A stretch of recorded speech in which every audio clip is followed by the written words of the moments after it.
क्यों करते हैं हम ये मूर्ति पूजन, उन्हें भोग लगाना, ये सब ढोंग है। ऐसा कहने वाली मैं खुद, जैसे कि शाम होते ही मुझे मरने का डर लगता था। मुझे आते थे, शाम होते होते मेरे सीने में अजीब सा दर्द होने लगता और कोई कुछ नजर नहीं आता। जय श्री कृष्णा, आप सभी का मेरे चैनल डिवाइन योर सोल पे स्वागत है। पिछली वीडियो में मैंने अपने एक सफ़र को बताया था, किस तरह से मैं माधव से जुड़ी। मगर क्यों पड़ी मुझे ज़रूरत माधव से जुड़ने की? क्या घर में लोग नहीं थे, या क्यों करते हैं हम ये मूर्ति पूजन, उन्हें भोग लगाना, ये सब ढोंग है। ऐसा कहने वाली मैं खुद श्री कृष्ण के प्रेम में कुछ यूं पड़ी कि अब उनके अलावा कुछ दिखता ही नहीं। आज मेरी इस कहानी से कई लोगों को ऐसी मोटिवेशन मिलने वाली है कि उसके बाद वो डिप्रेशन वर्ड होता है ना, उनकी डिक्शनरी से ही हट जाएगा। मैं अपना बताऊं तो मुझे घर में, परिवार में कोई कलेश नहीं है। मेरे पति बहुत ही अच्छे हैं, सास बहुत ही अच्छी है, माता पिता, पूरा भरा परिवार है। लेकिन उसके बाद भी मुझे डिप्रेशन कहाँ से आ गया? देखिए, डिप्रेशन और शराबी दोनों ही ऐसी कंडीशन होती है जिसमें किस तरह से बिहेव कर रहे हैं ये डिप्रेशन वाले, और शराबी को नहीं पता होता, बाकी सारी दुनिया को पता होता है। मुझे समझ ही नहीं आ रहा था कि मुझे क्या हो रहा है। चलिए शुरू से शुरू करते हैं। 2020 में चेन्नई में थी और 2021 मेरा ट्रांसफ़र गोवा आया। गोवा आते ही मेरे अंदर अजीब अजीब से भाव आने लगे, जैसे कि शाम होते ही मुझे मरने का डर लगता था। कितना सिली है, एक आईटी कंपनी में पहले काम करने वाली, पेशे से टीचर, कंप्यूटर साइंसेस की मास्टर्स में पढ़ाई करने वाली लड़की को इस तरह से पागलों वाले ख्याल आने, कितनी अजीब बात है। लेकिन फिर भी मुझे आते थे, शाम होते होते मेरे सीने में अजीब सा दर्द होने लगता और कोई कुछ नज़र नहीं आता। मतलब पति को ड्यूटी पे जाना मुश्किल होने लगा, बच्चा छोटा सा क्या कर लेगा, 3 साल का। अंत में जब कुछ मेरे हस्बैंड को समझ नहीं आया तो उन्होंने शादी के 6 साल बाद डिसाइड किया कि तुम घर चली जाओ। उनका मन नहीं था, लेकिन मेरी हालात ही ऐसे थे कि मैं अजीब और गरीब हरकतें किया करती थी। ये तब की बात है जब श्री कृष्ण का नामो निशान मेरे जीवन में नहीं था। क्योंकि मैंने आपको बताया ना, मैं पहले भी अपनी पिछली वीडियो में बता चुकी हूँ, उत्तराखंड की रहने वाली हूँ और उत्तराखंड में देवी देवता काफ़ी विख्यात हैं। उनकी इतनी सारी अलग अलग कहानियाँ हैं, अलग अलग प्रकार के देवी देवता हैं कि हम उन्हीं को मानते हैं और बचपन से ही उनकी पूजा प्रतिष्ठा करते आए हैं। लेकिन फिर अचानक से श्री कृष्ण का आना मेरे जीवन में मेरे लिए भी एक चमत्कार था। और ये सब मैं आपको इसीलिए बता रही हूँ क्योंकि क्या पता आप भी जिस तरह से भटके हुए हैं, राह यही मिल जाए। तो इसे ज़रूर सुनिएगा।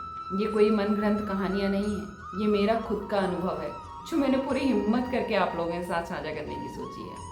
क्योंकि कभी कभार वो चीज़ें जो हमारे अंदर होती हैं, अगर वो बाहर आना चाह रही हैं तो इसका यही संकेत होता है कि प्रभु चाहते हैं कि मैं आप लोगों के साथ वो चीज़ साझा करूँ जो मैंने किसी के साथ नहीं करी, मगर वो एक ब्लेसिंग थी। तो ये सफ़र शुरू हुआ मेरा 2021 से, जब मेरे पति ने मुझे मजबूरन ही सही लेकिन घर भेज दिया। वहाँ मेरी सासू माँ रहती हैं उत्तराखंड रुद्रपुर में। वहाँ पर जाने के बाद मैंने एक स्कूल ज्वाइन किया और वहाँ पर स्कूल जाना, पढ़ाना, अपने बेटे को साथ में पढ़ाना, ऐसे ही चलता रहा। 2021 निकल गया, 2022 आया। 2022 में मैंने वही पढ़ाई शुरू करी, कंटिन्यू रखा। लेकिन अचानक से ना अप्रैल में मेरे अंदर से जिज्ञासा हुई कि क्यों ना मैं भी लड्डू गोपाल रखूं, कैसा हो। और बहुत कुछ उनके बारे में 1 महीने में ही सुन लिया। तो दुकान में गई और 80 नंबर के नन्हे से लड्डू गोपाल को ले आई। लेकिन इंसान के अंदर चोर होता है और इंसान जिम्मेदारियां उठाने से बचता है, और यहाँ पर मेरे साथ भी वही था। तो उन्हें ला तो गई, लेकिन उन्हें मंदिर में रख दिया और वहीं पर भगवानों के साथ कहा, प्रभु आप पूजा पाठ यहीं पर हमारी ग्रहण कीजिए। मगर जुलाई 2022 में ना जाने ऐसा क्या, आई थिंक 2022 नहीं 2023 में, न जाने ऐसा क्या हुआ कि काया पलट हो गई। मैंने श्री कृष्ण को लाई, मंदिर से उठाया और हमारे किचन के पास में एक टेबल था, एक वार्डरोब है, उसके ऊपर रख दिया, उसके ऊपर उन्हें स्थापित कर दिया। और उस दिन से ये प्रण लिया कि माधव, आज के बाद मैं ना अंडा खाऊंगी, ना मांस मछली का सेवन करूँगी। अचानक से ये परिवर्तन आना एक मैजिक है, मैं आपको बता दूं। क्योंकि मुझसे जो इंसान, मैं इस तरह की इंसान हूँ, अगर कोई इंसान मुझसे कुछ करवाना चाहे तो जब तक मैं ना चाहूँ मैं नहीं करती।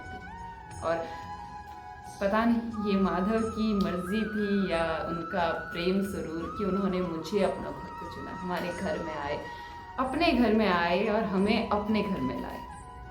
सही डेफिनेशन। तो उसके बाद मैंने लाके वहाँ रखे, धीरे धीरे दूध प्रसाद जैसा जैसा देखती वैसा वैसा करती, उन्हें चंदन से नहलाना, उन्हें दूध से नहलाना, फूलों से नहलाना और उनकी पूजा में रमने लगी। लेकिन कष्ट अभी भी वैसे ही थे। स्कूल ज्वाइन करने के बाद मैंने हफ्ते में, महीने में एक दिन तो अस्पताल ज़रूर जाना, प्राइवेट अस्पताल, वहाँ से कुछ दवाइयाँ लेके आने, न जाने कुछ ना कुछ मुझे लगा ही रहता था।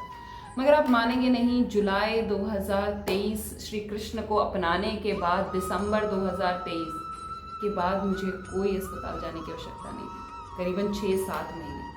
तब 2023 में मुझे एक स्टोन आया था। हाँ, उसका ऑपरेशन मैंने 2024 में करवाया, ये मैं मानती हूँ, लेकिन एक अलग तरह की समस्या थी। मैं जानती थी कि ये कहीं दर्द नहीं है, ये किसी तरह का डर नहीं था, वो डर जो मुझे मौत आने का लगता था, अब वो डर नहीं। अब श्री कृष्ण की भक्ति है, दिन प्रतिदिन उनके साथ मेरा लगाव या मेरा उनसे लगाव, उनका मुझसे लगाव बढ़ता ही जा रहा है। अब मैं किसी के आगे नहीं रोती, कुछ भी कष्ट होता है श्री कृष्ण से दुआ करती हूँ कि प्रभु मुझे, मेरे प्रारब्ध हैं ये, मैं मानती हूँ, लेकिन फिर भी कृपा करो। और आप जानते हैं श्री कृष्ण आके मैजिक नहीं करते, बस आपके पिछले जो आपने प्रारब्ध किए हैं उसके कर्म तो आपको भुगतने ही हैं, लेकिन भगवान आपको उन कर्मों को भुगतने की क्षमता प्रदान करते हैं ताकि आपको जो दुख हो रहा है वो थोड़ा कम हो। और ऐसा ही मेरे साथ हुआ। उस डिप्रेशन लेवल पे मैं इतना ज़्यादा प्रताड़ित थी, आप मानेंगे नहीं, कि मैं एक दिन की 3-3 हज़ार की गोलियां भी खाती थी और उससे पता नहीं अलग अलग नाम दिया करते थे डॉक्टर्स, बिकॉज डॉक्टर्स को भी नहीं समझ आया था। वो मैं खुद ही समझी जब मैं कृष्ण भक्ति में आई, तो इस तरह से वो बीमारियाँ छूमंतर हो गई और मैं प्रसन्न रहने लगी। ऐसा नहीं कहती हूँ कि हर बीमारी का इलाज ऐसे ही हो सकता है, लेकिन अगर कुछ चीज़ें साइंस को और आपको खुद को समझना आ रही हो ना, तो समझ लीजिए कि दिशा बदलने की आवश्यकता है, राधा नाम जाप करने की आवश्यकता है। आप किसी भी इष्ट देव को मानते हैं, उन्हें इतनी प्रतिष्ठा से मानिए कि फिर दोबारा कुछ मानने की आवश्यकता नहीं है। आज मैं एक सुखद परिवार में हूँ। फिर बोलूँगी, ज़िंदगी है और ज़िंदगी में दुख सुख लगे ही रहते हैं, आज भी दुख है जीवन में, लेकिन श्री कृष्ण से यही मेरी दुआ है कि प्रभु हम आपके अनंत भक्त हैं, हम आपके बिना हमारा कोई नहीं, आप हैं तो हम हैं, बस। उसके बाद आंसू पोंछ लिया करती हूँ इस उम्मीद में कि श्री कृष्ण जिस दिन सुनेंगे उस दिन आंखों में आंसू अगर वो लाए हैं, चेहरे पर मुस्कुराहट भी लाएंगे। आप सबसे अनुरोध है कि इस कहानी में अगर आपको कुछ भी सत्य मिला, मैं व्यूज़ के लिए काम नहीं करती हूँ, आप मेरे चैनल पे जाएंगे, कुछ भी कोई भी ऐसी वीडियो नहीं है जिस पे मैंने माल मसाला लगाया हो, लेकिन यहाँ पर आवश्यकता है इस वीडियो को उन लोगों के साथ शेयर करने की जिन्हें अंदर ही अंदर कई सवाल हैं, लेकिन उनको जवाब देने वाला कोई नहीं। इस वीडियो को शेयर करने की उन लोगों के साथ जिन्हें लगता है कि क्या सच में जादू होता है। जादू तो नहीं मेरे दोस्त, लेकिन भक्ति होती है। उन लोगों के साथ शेयर करने की जो अंदर ही अंदर ये सोचते हैं कि मुझे क्या परेशानी है, मुझे क्या बीमारी है। शायद कोई बीमारी है, शायद ज़रूरत है भगवान से जुड़ने की। और अगर आप किसी को एक रोशनी दे सकें, एक सहारा दे सकें मंजिल में आगे जाने का, तो आपसे अच्छा कर्म करने वाला कोई नहीं। क्योंकि भगवान ही कहते हैं कि अगर आप प्रसन्न हैं तो ये उत्तम है, लेकिन अगर आपसे लोग प्रसन्न हैं तो ये सर्वोत्तम।